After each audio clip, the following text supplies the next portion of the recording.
사람이 어느 날 예수님께 찾아와서는 이렇게 질문을 합니다. 그 질문의 내용은 어떤 내용이냐면 주여 구원 얻을 사람이 적습니까? 라는 그런 질문입니다. 그러니까 구원 얻을 사람이 얼마나 됩니까? 적습니까? 많습니까? 이런 질문이죠.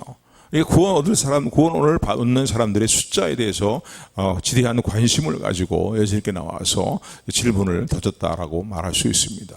이런 질문에 대해서 예수님은 곧바로 직접적으로 대답하지 아니하시고 예수님께서는 약간 돌려서 말씀을 하시면서 이렇게 말씀하십니다. 들어가기를 24절에 보면 들어가기를 구하여도 못하는 자가 많이 있다라고 말씀합니다.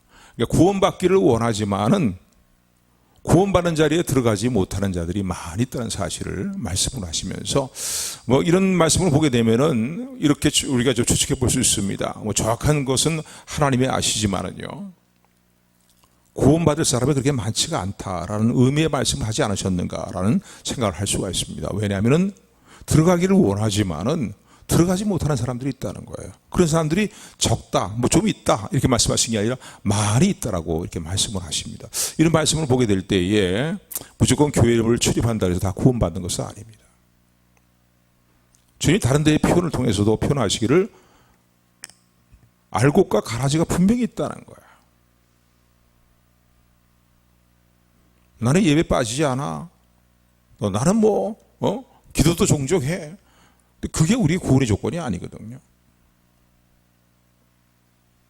진실되게 예수님을 믿느냐, 예수님을 진실되게 나의 그리스도로서 영접하고 믿고 따르는가, 그 여부가 우리가 구원받은 하나님의 자녀가 되었고 아니면 가라지의 반열에 속해 있는 사람이라는 것을 가늠하는 중요한 척도가 될 수 있다라고 생각할 수 있습니다. 여러분, 그렇다면 누가 예수님을 진실되게 믿는 사람입니까? 그 사람은 전심으로 예수님을 따르는 사람입니다.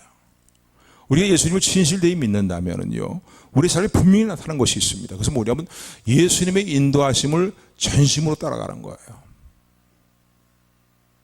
우리의 전심을 다해서, 진실한 마음을 다해서 주님을 따르는 사람, 그 사람이 그 예수님을 진실되게 믿는 사람이다라고 말할 수 있습니다. 자, 그렇다면은 예수님을 따르는 삶은 어떤 삶이라고 말씀합니다. 우리가 예수님을 진실히 믿는다면 예수님을 따라야 되는데 어떻게 주님을 따라야 될 것인가? 주님은 우리에게 교훈을 주셨습니까? 마태복음 16장 24절의 말씀이니까 우리가 너무나 잘 알는 구절입니다. 누구든지 나를 따르고자 하는 자는 날마다 자기를 부인하고 자기에게 주어진 십자가를 지고 나를 좇을 것이냐, 나를 따를 것이니라, 이렇게 말씀합니다. 그러니까 진실한 믿음의 사람은 예수님을 전심으로 따르는 사람인데, 예수님을 전심으로 따르는 사람은 어떤 모습으로 주님을 따르는 사람들입니까? 성도들입니까? 날마다 자기 자신을 부인하고, 두 번째는 자기의 주어진 십자가를 지고 주님을 따라가는 사람들, 이들이 진실한 믿음의 사람이다라고 말할 수 있고, 주님을 따르는 우리의 모습은 이러한 모습이 되어야 된다고 성경은 말하고 있습니다. 주님은요, 구원 얻을 사람이 많이 있습니까? 얼마나 많습니까? 적습니까? 묻는 숫자에 대한 질문에 대해서 얘들아, 너희는 거기에 관심을 갖지 말고 너희가 정말로 나를 따르면서 가져야 될 관심을 가져야 될 일들이 있다는 거예요. 나를 믿는 너희들이 전심으로 관심을 가져야 될 일이 있다는 것을 오늘 본문의 말씀을 통해서 교훈하십니다. 그래서 어떻게 보면 질문한 사람은 숫자에 대한 질문을 했지만은요, 예수님은 숫자에 대한 어떤 질문에 대한 직접적인 대답보다는 간접적으로 대답을 하시고, 그리고 무엇을 어떤 데 우리가 더 관심을 두고 마음을 다해서 주님을 섬겨야 될 것인가, 어떻게 섬겨야 될 것인가에 대해서 교훈하시는 내용이 오늘 본문의 말씀이다라고 말할 수 있습니다. 그래서 오늘 본문의 말씀 보면 이렇게 말씀합니다. 24절의 말씀인데 우리 24절 말씀 같이 합독합니다. 시작. 좁은 문으로 들어가기를 힘쓰라.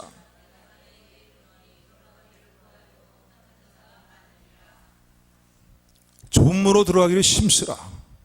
두 가지를 말씀하고 계시죠. 또 하나는 들어가기를 원해도, 원하지 않는 게 아니에요. 들어가기를 원해도 들어가지 못하는 사람의 숫자가 많다는 겁니다. 두 가지를 24절을 통해서 말씀하고 계세요. 그러니까 우리의 관심이 어디에 있어야 되느냐? 좁은 문으로 들어가는 일에 힘쓰는데 우리의 모든 관심이 있어야 된다는 거예요. 좁은 문으로 들어가는 일에 힘을 쓰라는 거예요. 여기서 힘쓴다는 원어적인 표현은 뭐냐면요, 진력을 다하고 전력 투구해라. 분투하면서 전력 투구할 뿐만 아니라 진력을 다하라는 거예요. 어떻게? 무슨 일에? 좁은 문으로 들어가서 좁은 길을 향해 가는 그 삶의 모든 진력을 다하라라는 이런 말씀입니다. 마태복음 이 말씀을 보게 되면은요,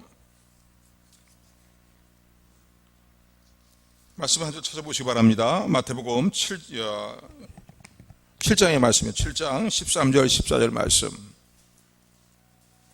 마태복음 7장 13절 14절 말씀, 동일한 내용의 말씀인데 두 말씀을 연결해서 생각하면 조금 더 말씀의 의미를 좀 더 깨닫게 됩니다. 우리 6장 마태복음 7장이네요. 7장 13절 14절 말씀, 마태복음 7장 13절 14절 말씀 같이 합독합니다. 시작. 좁은 문으로 들어가라. 생명으로 인도하는 문은 좁고 길이 협착하여. 아멘. 여기 보니까 좁은 문으로 들어가라는 표현은 오늘 누가복음에 있는 말씀과 우리 본문의 말씀 24절과 동일합니다. 좁은 문으로 들어가라. 심쓰라는 단어가 24절에는 더욱더 하나 더 추가되어 있지만요, 마태복음 7장에 있는 이 13절, 14절의 말씀을 보게 되면, 특별히 13절의 말씀을 보게 되면 그냥 좁은 문으로 들어가라라고 말씀합니다. 동일한 내용의 말씀입니다. 그런데 좁은 문은 어떤 문으로 들어가든, 좁은 문으로 들어가든 넓은 문으로 들어가든 이어지는 길이 있다는 거예요. 그러니까 좁은 문으로 들어가서 갈 수 이어지는 길은 뭐냐면 협착한 길이라는 거죠. 가기 쉬운 길이 아니라 편안하게 룰루랄라 하면서 이러면서 맞아 그렇게 갈 수 있는 길이 아니라는 거예요. 좁은 문으로 들어가면 이어지는 길이 있는데 그 길은 협착한 길이다. 또 하나 주님께서 마태복음 7장을 통해서 넓은 문에 대해서 말씀하고 계시는데, 그 넓은 문은 결국 멸망에 이르는 길이다. 좁은 문은 생명에 이르는 길이지만은 넓은 문은 멸망에 이르는 길과 연결이 된다는 거예요. 근데 이 넓은 문과 연결되는 길의 모습은 어떤 모습이냐면 넓고 평탄하다는 거예요. 그러니까 쉽게 수월하게 갈 수 있는 길이라는 거예요. 그런데 두 길의 특징이 있습니다. 그 길의 특징은 뭡니까? 좁은 문은 협착한 길이지만은 그렇기 때문에 찾는 사람들이 적다는 거예요. 많지가 않다는 거예요. 그런데 넓은 문은요, 평탄한 길로, 크고 평탄한 길로 이어지게 되니까 찾는 사람들이 많다는 것입니다. 그러나 여러분 기억하실 일이 있습니다. 쉽고 평탄하고 한 그런 길이 아니라 할지라도, 좁고 협착한 길이라 할지라도 좁은 문을 통과해서 좁은 길로 가는 성도의 삶에는 주님의 위로가 함께 있고, 주님의 약속이 있고, 주님의 돌아보심이 있고, 주님의 격려가 있고, 주님이 공급하시는 힘과 은혜가 늘 함께한다는 사실을 기억하시기를 주님으로 축원을 드립니다. 그래서 주님은요, 우리가 관심을 가져야 될 신앙생활을 하면서 관심을 가져야 될 일이 뭐냐? 우리 전부 다 이제 문을 통과한 사람들이니까 좁은 문을 이미 통과했다고 볼 수 있습니다. 왜냐하면 그 문은 좁은 문은 예수님을 의미하기 때문에 그렇습니다. 왜? 생명으로 이르는 길로 들어가기 위해서 생명에 이르기 때문에 그 좁은 문을 통과해서 협착한 길을 간다는 것은 그 생명을, 우리가 영원한 생명을 이제 받아 누리는 그런 길을 향해서 가는 것이고요. 넓은 문을 통해서, 큰 문을 통해서 넓은 길을 가는 것은 수월한지 모르겠지만 결국 멸망이 이른다는 사실을 오늘 본문은 우리가 말씀하고 있습니다. 그렇기 때문에 주님께서 오늘 우리에게 주시는 교훈은 뭡니까? 좁은 문으로 들어가기 힘쓰라는 거예요. 한번 따라하시기 바랍니다. 좁은 문으로 들어가기를 힘쓰라. 오늘 우리의 신앙생활의 문제점이 여기에 있어요, 여러분요.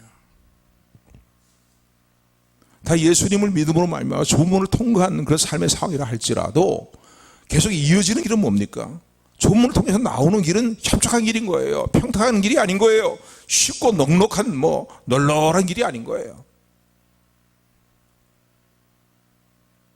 좁은 문을 통해서 협착한 길을 나와 동행하자고 말씀하시는 주님의 음성을 듣는 저 여러분들이 되기를 주님으로 축원을 드립니다. 두려워할 필요는 없죠. 왜냐하면 주님이 우리 인도자가 되시고 목자가 되시고 우리를 인도하시기 때문입니다. 근데 오늘 우리 신앙생활의 문제는 무엇입니까? 예수를 믿기는 믿는데 쉽고 편안하고 수월한 그러한 길을 가기를 원하는 거예요. 뭐 인간의 본성이 뭐 그렇다고 볼 수 있겠죠. 다 힘들고 어려운 건 다 하기 싫어하죠. 쉽고 편한 거 이게 좋은 거예요. 왜 신앙생활 하면서도 좀 쉽고 편하게 해야지 왜 힘들게 말이지 마음에 고심을 하면서 말이에요 어려움을 겪으면서 말이죠 굳이 이렇게 신앙생활 할 필요가 있겠느냐. 이게 사탄의 유혹입니다. 미혹입니다. 주님 분명히 말씀하세요. 어떻게 말씀하십니까? 좁은 문으로 들어가서 협착한 길을 가기를 힘쓰라고 말씀하시는 주님의 음성을 마음에 새기는 저 여러분들이 되기를 주님으로 축원을 드립니다. 여러분, 우리가 예수님을 따라가는 길이 왜 협착한 길입니까? 왜 좁은 길입니까? 아까도 말씀드린 것처럼요. 마태복음 16장 24절의 말씀을 보면은 내 자신을 날마다 부인하면서 주님을 따라가야 되기 때문에 그렇습니다. 그 협착한 길을 주님의 인도하심을 따라서 따라가야 되기 때문에 그렇습니다. 결코 그러니까 예수님 믿고 우리가 은혜 구원받은 것은요 전적인 하나님의 은혜입니다. 100% 하나님의 은혜고 또 예수 그리스도를 믿게 된 것도 100% 하나님의 은혜로 그 믿음을 갖게 되었고 그 믿음으로 우리가 구원을 받습니다. 또 하나님께 의롭다고 인정을 받습니다. 그러나 예수님을 영접한 이후에 우리의 가는 길은 협착한 길이라는 사실을 여러분 기억하시기 바랍니다.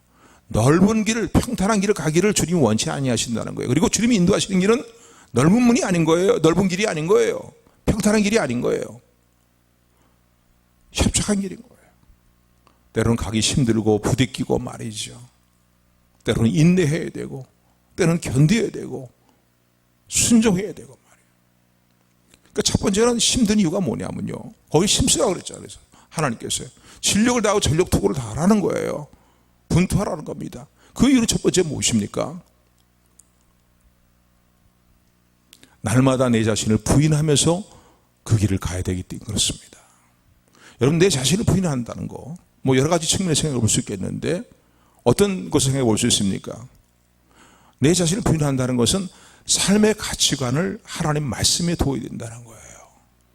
세상을 살아가면서 주님을 모르고 살아가는, 주님을 인정하지 않고 살아가는 주변에 많은 사람들이 살아가는 삶의 방식, 삶의 가치관, 그런 것에 동화되어서 살지 말아야 된다는 거죠. 그러니까 내 자신을 날마다 부인하는 겁니다. 하나님 말씀에서 어긋난 내 자신의 생각과 내 자신의 마음가짐과 내 자신의 삶의 행동과 이 모든 것들을 어떻게 해요? 부인해야 되는 거예요. 부인해야 돼요. 육신의 정욕, 안목의 정욕, 이상의 나락에 치우쳐 있는 말이에요. 또 하나님을 대적하고 하나님을 모독하는 이상의 모습을 따라가지 않고 그런 것을 추구하는 삶을 부인해야 된다는 거예요. 내 자신을 부인하기 위해서는요, 삶의 가치관이 달라져야 되지 않습니까? 세상 사람들은 이 땅에서 부귀 영화를 누리는데 삶의 모든 가치를 두고 살잖아요. 자기 명성을 높이는 일, 자기 이름을 높이는 일들, 세상의 부귀 영화를 누리는 일들, 거기에 삶의 목표를 두고 살아갑니다. 그러나 오늘 성도의 삶의 목표는 어디에 있습니까? 예수 믿고 거듭난 성도를 향해서 성경이 말하고 있는 하나님의 뜻은 무엇입니까? 무엇을 먹든지 무엇을 마시든지 무엇을 행하든지 하나님의 영광을 위해 살아야 된다는 거예요.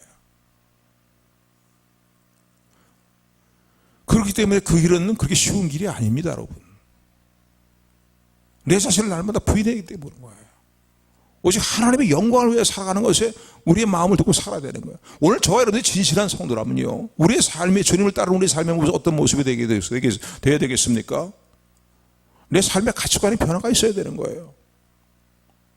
하나님의 영광을 위해 살아가는데 모든 초점과 삶의 목표를 두는 저와 여러분들이 되기를 주님으로 축원을 드립니다.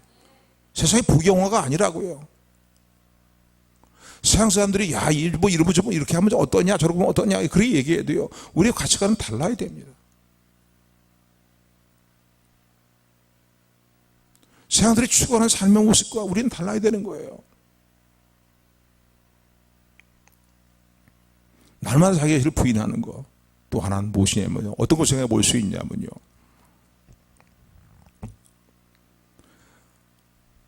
하나님의 뜻에 어긋난 내 자신을 부인하고 하나님 말씀을 범사에 인정하며 따라가는 그 삶을 살아갈 뿐만 아니라 또 나보다 내 자신을 부인하게 될 때에 이루어질 일들이 무엇이겠습니까? 생활의 여러 가지 많은 부분들을 생각해 볼 수 있어요. 그죠? 우선 도덕적으로 윤리적으로 뭔가 우리 부패하고 추하고 더러운 삶이 재밌어 보이니까요. 괜찮아 즐거워 보이니까요. 그래서 추구하자는 마음이 우리 육체 본능적으로 그런 게 있어요. 그거 날마다 부인해야 되는 거예요. 부인해야 되는 거예요. 왜? 하나님 말씀 따르려니까 그거 부인하지 않을 수가 없잖아요. 도덕적으로 윤리적으로 정결하고 거룩한 삶을 살아가는 일들을 위해서 우리가 부인해야 될 일이 얼마나 많습니까? 범사에 하나님 말씀을 인정하고 그런 것들은 다 부인해야 되잖아요. 그게 주님을 따라가는 삶이 그런 모습이라고요.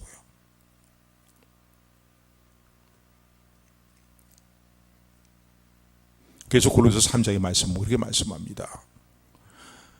위의 것을 찾고 위의 것을 생각하라는 거예요. 땅의 것을 찾고 땅의 것을 구하고 생각하지 말고, 그러면서 계속 이어지는 말씀이 무엇이냐면 땅에 있는 지체를 죽이라는 거예요. 이건 뭐예요? 내 몸을 죽이라는 말의 의미는 뭡니까? 자살하라 이런 말씀의 의미가 아니라 날마다 육신에 더럽고 추악한, 하나님께서 어긋나는 더럽고 추악한 소욕을 따라 행하고자 하는 내 삶의 지체를 죽이라는 거예요.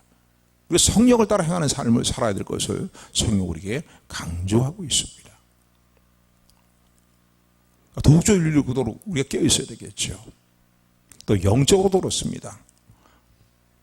고린도후서 6장 마지막 부분과 7장 1절에도 이어지는 내용을 보게 되면요, 너희는 세상에 더럽고 추악하고 하나님 보시 합당치 못한 그런 삶의 자리에 머물러 있지 말고 거기서 나와서 따로 있으라는 거예요.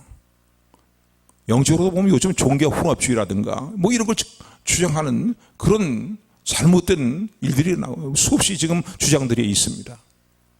기독교 교회 내에서도 말이죠, 종교다원주의를 용납하는 발언을 하는 영적 지도자들도 많이 있어요. 또 세상 사람들은 인권이라는 미명 아래에서 우리가 동성애 차별금지법이라든가 또 그 외에도 여러 가지로 말이죠, 하나님 보시 합당하지 못한 일에 대해서 그건 아니라고 얘기하고 거기서 동조하지 않고 따로 나와서 따로 있는 삶의 자세를 취하게 될 때에 우리를 비방합니다. 저 사람들은 인권을 존중하지 않은 사람입니다. 인권을 존중하지 않은 사람입니까? 아니거든요. 그러니까 세상과 분리돼서 따로 있어야 될 부분들이 있는 거예요. 우리 삶 가운데 도덕적으로 윤리적으로도 추하고 더럽고 이런 삶에 물들지 않기 위해서, 나를 정결하게 하기 위해서 분리돼야 될 일들이 있어요. 영적으로도 마찬가지인 거예요. 영적으로도 다 종교 통합주의 말이에요. 여러분의 말세의 뚜렷한 현상 중에 하나가 뭐냐면, 증상 중에 하나가 뭐냐면, 현상 중에 하나가 뭐냐면요, 종교 통합 운동이 일어나는 겁니다. 카톨릭이 지금 이것을 주관하고 있는데 종교 연합 운동이 일어나는 거예요. 그런데 그때 우리가 끝까지 지켜야 될 것은 뭐겠어요? 나와서 따로 있어야 되는 거예요. 거기에 동화되지 말고. 그래서 영적으로도 정결한 삶의 이들을 결단해야 됩니다. 그런데 그런 삶을 살게 될 때 그런 각오가 있어야 되죠. 온 모든 사람들이 미움을 받게 될 것입니다. 오직 예수님을 믿는 믿음 안에만 구원이 있다는 사실을 강조한다면은 너는 뭔가 배타주의적인 사상을 갖고 있는 사람들이다. 그래서 우리를 배제해버려요. 그럼 많은 어려움이 있게 될 것입니다. 나중에는 짐승의 표를 받지 않게 되면 물건을 팔고 먹고 사는 일까지도, 팔고 사는 일도 어려워지게 되니까 생계의 일들이 막막해지고 결국은 그래서 어려움을 겪게 될 것입니다. 그렇기 때문에 우리가 주님을 따라가는 우리의 삶의 길은요, 결국 넓은 문을 통과해서 평탄하고 넓은 길을 가는 것이 아닙니다. 영적으로 보거나 도덕적으로 윤리적으로 보거나 우리의 생활의 일들을 보게 될 때에도 주님을 따라가는 길은 좁은 문을 통과해서 협착한 길을 가는 것이라는 것을 여러분 기억하시기를 주님으로 축원을 드립니다. 많은 사람들이 예수님 믿고 복받고 편안하게 사는 거, 그것만을 원해요. 근데 성경을 보면 그걸 얘기하고자 하고 있어요. 예수 믿고 난 이후에 우리의 삶에 가는 길은 협착한 길이라는 거예요. 영적으로나 도덕적으로나 윤리적으로나 말이죠. 삶의 가치관을 볼 때도 그렇고 다르다는 겁니다. 그렇기 때문에 우리가 가는 길은 좁은 문을 통과해서 협착한 길을 가는 것이라는 것을 주님이 강조하고 있습니다. 여기에 너의 마음에 관심을 둬야 된다는 거예요.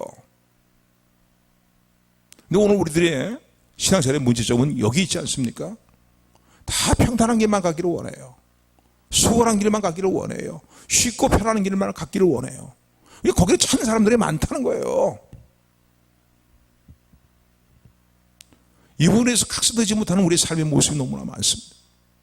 주님 각성하라고 말씀하시는, 각성해서 여기에 관심을 두고서 마음을 쏟으라는 거예요. 때로는 내 죄를 부인하는 일들에 대해서 이런 일도 있을 수가 있겠죠. 누구에 대한 막 미움이 막 올라오는데 가서 조받고 싶고도 말이고 때려주기도 싶고 말이지 막 뭐 여러 가지로 막 해코지하고 싶은 그런 마음도 막 일고 그러는데 주님은 뭐라고 말씀하십니까? 주님의 말씀을 따르려고 하니까 내 자신을 부인해야 되는 거예요. 그래서 3장에 이어지는 말씀 보면 어떻게 합니까? 뭐라고 말씀합니까? 용서하고, 무슨 혐의가 있어도 용서하고, 그리고 거기다 용서하라고만 끝나지 말고 사랑을 더하라고 말씀하셔요. 내 마음에 끌어오는 분노, 악이, 회방하고자 하는 마음들 말이죠. 저주의 마음들 말이죠. 그러니까 성도는 이런 마음을 품지 말고 주님을 따라가야 되거든요. 그러니까 내 자신을 부인하는 일이 결코 쉬운 것이 아닙니다, 여러분요. 그래서 주님의 말씀을 따르기 위해서 우리 수없이 눈물을 흘려야 되고 주님께 매달려야 되고 주님이 내 마음을 주관해 주시기를 원하고 말이죠. 간절히 주님께 매달려야 돼요. 이게 세상 사람들과 다른 건 우리 삶의 길인 거예요. 내 기분 내키는 대로 미워하려면 미워하는 사람 다 미워하고 말이지, 저주하고 싶은 사람 다 저주하고 말이지, 그렇게 살아가는 길이 아니라고요. 육신의 정욕, 안목의 정욕이 이럴 때마다 그대로 그냥 살아가는 게, 그러면서 세상 사람들 회개하지 않는 죄를 우리는 눈물을 흘리며 회개하고 마음을 찢으면서 회개할 수밖에 없는 거예요. 그러기 때문에 좁은 길이고 협착한 길인 거예요, 여러분요. 좁은 문이고요. 어떤 여러분 그런 생각 해본 적 있습니까? 왜 세상 사람들 하나도 여기에 대해서 괴로워하지 않고 슬퍼하지도 않고 여기에 대해서 회개하지도 않는데 왜 우리만 이렇게 회개해야 되는가 말이에요. 거짓말을 떠먹시 하면서 남을 속여먹고 등쳐먹으면서도 별로 말이지 괴로워하지도 않는데 나는 거짓말 한마디 하면 마음이 괴로워요.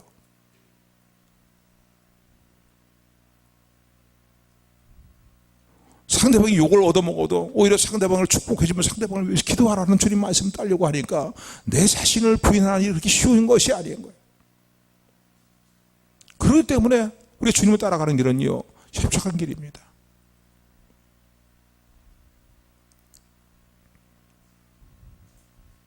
남들이 회개하지 않는 문제에 대해서 우리가 얼마나 많이 마음에 회개합니까?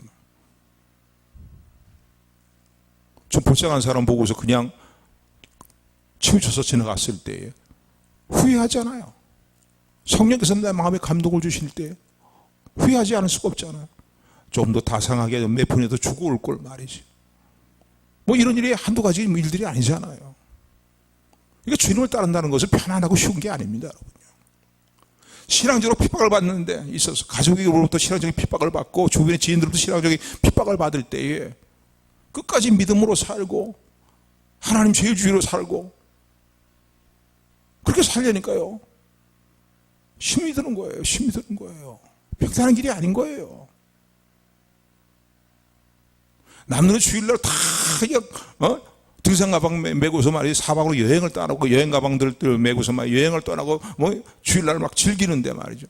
나는 유독 이렇게 말이 핍박을 받아가면서 주일날 나와서 이 자리에 나와 예배드리려고 하는 것을 고집하면서 살아야 되는가 말이에요. 그럼 마음에 갈등이 일어나잖아요. 그런데 주님의 말씀을 따르려면 그런 일들을 내 자신을 부인해야 되잖아요.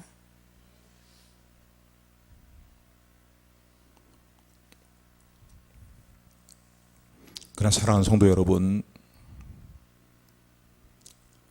좁은 문을 통과해서 협착한 길을 가는 우리 인생길에 우리만 홀로 가는 것이 아니라는 사실을 기억하시기를 주님으로 축원을 드립니다. 주님이 격려하셔요. 주님이 칭찬하셔요. 주님이 위로하셔요. 그렇게 살아갈 수 있는 힘을 주시고 은혜를 주신다는 사실을 기억하시기를 주님으로 축원을 드립니다. 뭐 여러 가지 많은 것들을 얘기할 수 있지만 여러분 잠잠히 한번 이 말씀을 마음에 새기면서 묵상을 해보시기 바랍니다. 내 삶에서 어떤 부분들에 있어서 내 자신을 부인하고 주님을 따라가는 일에 있어서 힘든 부분들이 있는가. 그리고 나는 그럴 때 내 자신을 부인하고 주님을 따라가는 일을 이렇게 매 순간 결단하고 있는가를 다시 한번 돌아보는 저 여러분들이 되기를 주님으로 축원을 드립니다. 두 번째, 나를 따르고자 하는 자는 날마다 자기 자신을 부인하고 자기의 주어진 십자가를 지고 나를 따라야 된다는 거예요.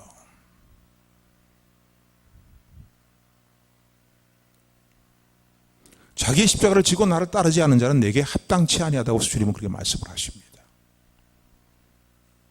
그러니까 우리 주님을 따라가는 일에 있어서, 진실한 성도로서 주님을 따라가는 일에 있어서 중요한 것은 내 자신을 부인할 뿐만 아니라 충성되이 내게 주어진 십자가를 지고 주님을 섬기는 것이 반드시 있어야 된다는 사실을 기억하시기를 주님의 축원을 드립니다. 남들은요, 무슨 일하면 일한 대가를 받고서 그러면서 뭔가 일을 합니다. 그런데 우리는 교회를 돌아보고 하나님 나라의 일들을 돌아보고 성도를 돌아보는 일들이 있어서 말이죠. 누가 거기다 대가를 주는 게 아니거든요. 하나님이 그 모든 걸 돌아보시는 거죠.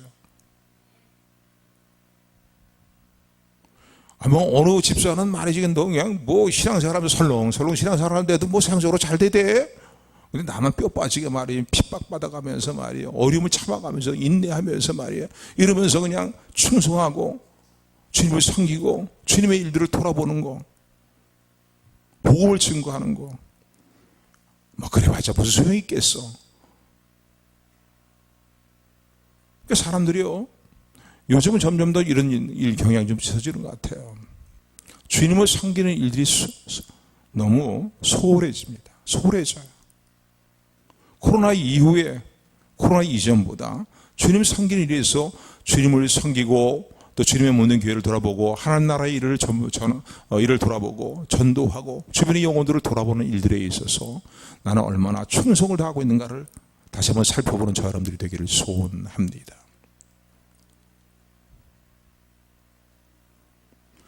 너무나 쉽고 편안한 길만을 취하여서 주님을 따르고자 하는 이 시대에 삶의 모습을, 교회 성도들의 삶의 모습을 우리가 생각하지 않을 수가 없습니다. 그 모습이 오늘 내 모습은 아닙니까? 내 모습은 아닙니까? 주님의 음성을 들으시기를 바랍니다.